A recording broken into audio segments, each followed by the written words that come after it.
So I created a video about how the Satan scene in the temple impacts a person's psychology, and as expected, I received an active member of the church in my feed, and he was telling me that the church values free agency and that in the temple you are taught that you can take upon the covenants through your own free will and choice.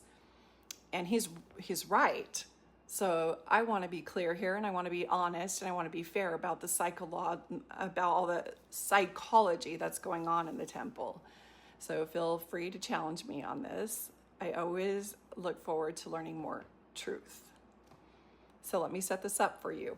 And in this scenario, imagine that you were born a member, and so you're like 18 or very young adult, and your whole life all the teachings of the church have led you to this one day where you're going to enter into the temple and get your endowments. And you get there and you're all dressed in white and everybody's in white. And it's so silent because you're not supposed to be talking in the temple. And the men are sitting on one side and the women are sitting on another side.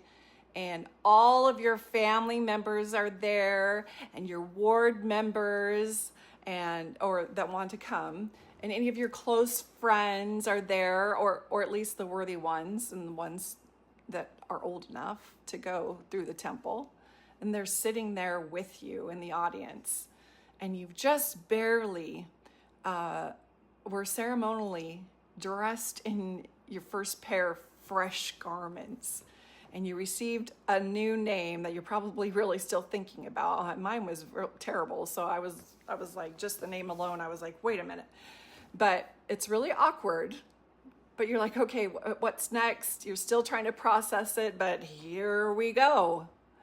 And then they assign you an escort, and it can be a close friend or a ward member, or your mother, or your father, or just someone close to you, someone important to you.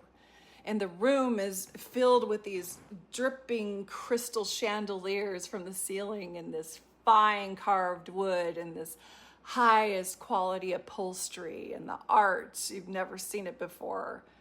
This is a place to be proper and in your best silent behavior and be reverent. And it feels like you're kind of in a second grade quiet time. And there are older men in white. They're standing as if they're guarding the doors. And then everyone is quiet. And then suddenly you hear this booming, deep, authoritative voice.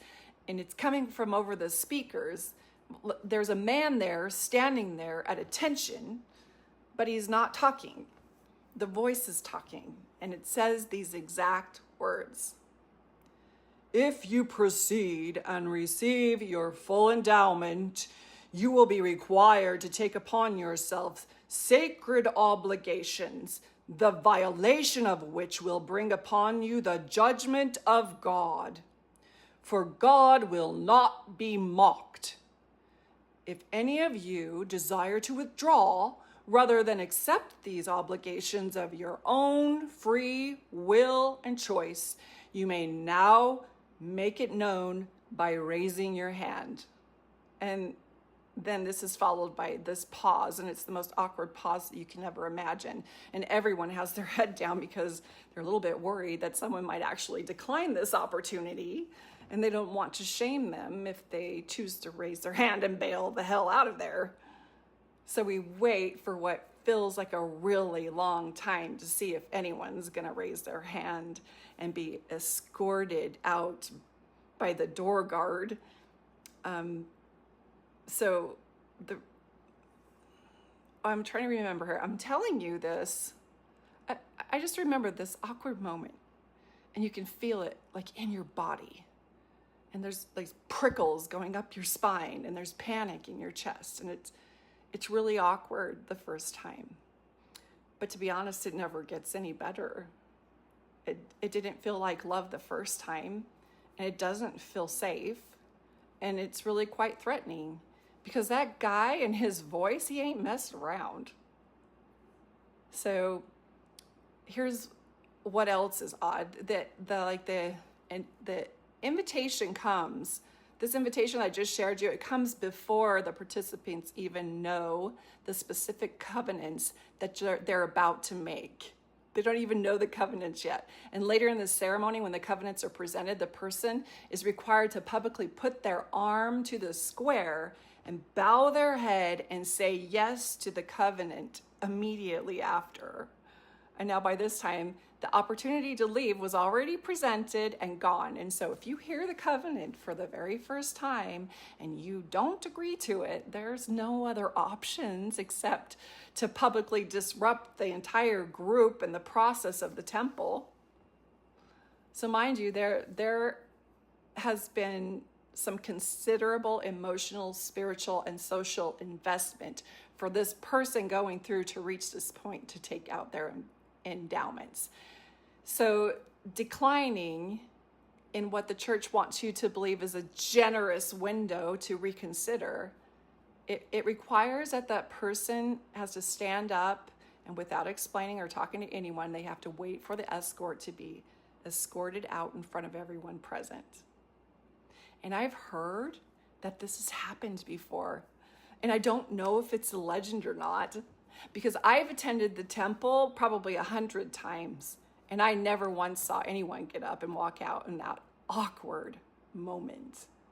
So yes, you do have a choice, but you're not in an environment that supports consent with a whole hell of a lot of pressure. It's a lot of pressure. In fact, most people would rather go through the whole process of getting their endowment out, even if they're not agreeing with it, rather than stop the procedures of the temple and make a spectacle of themselves as they get up and leave. They don't have time to process any of it. You're just going through it and you can't talk. You can't explain or express what's going on for you. And this level of psychological manipulation isn't just in the temple. It's a thread throughout your experience in the LDS church. You get used to it. You don't even know what's happening to you or that anything's wrong with it. You're convinced that you're making all of your decisions through your own free will and choice. So let me explain how the church has been psychologically crafted to quietly convince you that you've been using your agency all along. The church teaches that we are always free to choose. They do this so that you don't recognize the underlying tactics that they're using to control you. The LDS Church often speaks to the language of freedom, and no one is ever forcing you, and you have your agency, and the choice is always yours. Baptism is a choice. Your temple covenants are a choice. Tithing is a choice. Whether or not you wear your garments is a choice. Nobody's coercing you here. Heavenly Father honors your agency. On the surface, those statements sound like respect for an individual's choice, and it sounds like freedom. But whether a choice is truly free depends far more on whether someone is physically allowed to say yes or no. Let me give you some examples. Let's imagine you're telling a child, you don't have to hug grandma, that's your choice. But then you add something like, she'll be so heartbroken if you don't, or everyone will just think you're being selfish, or good children always hug their grandparents. So technically the child still has a choice, but the environment has already taught them which answer is the right choice. It's the choice that keeps them safe and connected and loved. So here's another example how this happens in real life. Let's say that a parent says, oh, you don't have to tell me the truth, but God knows that you're lying. You can feel it viscerally in the body when someone's manipulating you this way. Or let's say that your boss says, oh, you're free to decline the overtime. Just remember who gets promoted. Yeah, you can feel it. Or let's imagine that a partner says, I'd never stop you from leaving. I just don't know what I would ever do without you. It's manipulative. Love doesn't need to be manipulative. And you're being taught to disregard whatever is going on in your body and substitute it for maybe a lack of faith. But what it's not warm, and it's not fuzzy, and it's not love. That process is teaching you to disregard your internal signals in favor of trusting the doctrine and the authorities that are administering it to you. It's not love, it's not honest, and it's not freedom.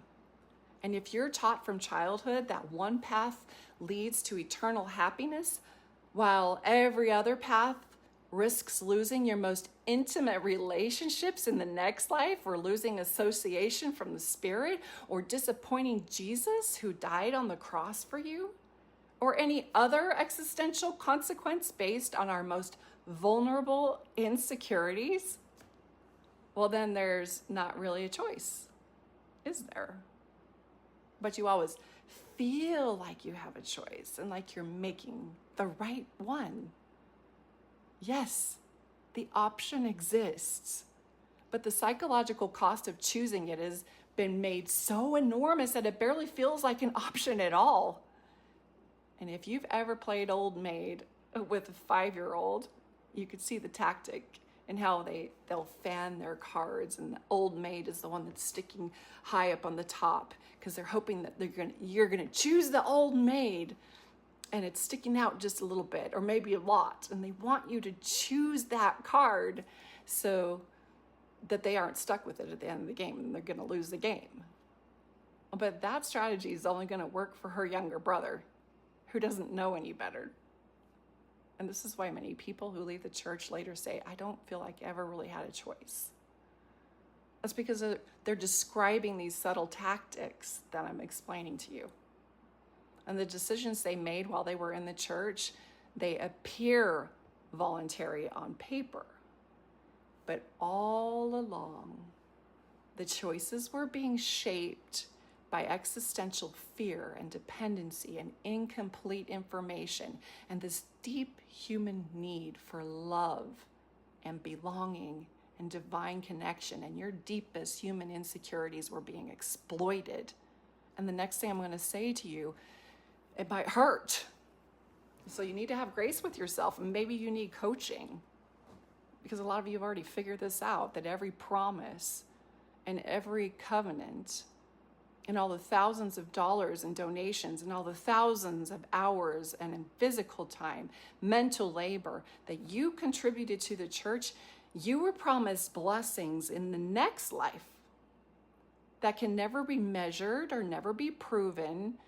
And all this is the church siphoning off your resources while offering you nothing but a promise for a good life after you die. And you give them everything, including your children, and they give you property in heaven that they can never prove whether they're going to make good on it. And this is the problem that I have with religion. Real consent requires more than permission to choose.